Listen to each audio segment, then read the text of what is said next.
നിങ്ങൾക്കറിയാമോ ഈ ഒരു കാണുന്ന സ്ഥലമെല്ലാം 90s എന്റെ ഗ്രാൻഡ് ഫാദർ സെന്റിന് 5000 രൂപ കൊടുത്ത് വാങ്ങിയതായിരുന്നു. എന്നാൽ ഇന്നിപ്പോ നമ്മൾ ഒരു 50 ലക്ഷം രൂപ മുടക്കിയാൽ പോലും നമുക്കൊരു ഡീസന്റ് 1 BHK പോലും നമുക്ക് കിട്ടില്ല.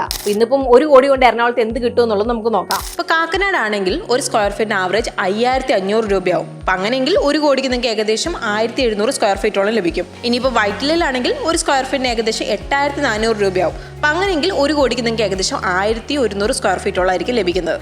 ഇനിയിപ്പം എടപ്പള്ളിയിൽ നമ്മൾ നോക്കുവാണെങ്കിൽ സ്ക്വയർ ഫീറ്റിന് ആവറേജ് 7300 രൂപയാവും. അപ്പം അങ്ങനെയെങ്കിൽ ഒരു കോടിക്ക് നിങ്ങൾക്ക് ഏകദേശം 1300 സ്ക്വയർ ഫീറ്റോളം ലഭിക്കും. ഇനിയിപ്പോൾ പനമ്പള്ളി നഗറിലാണെങ്കിൽ ഒരു സ്ക്വയർ ഫീറ്റിന് ഏകദേശം 7200 രൂപയാവും.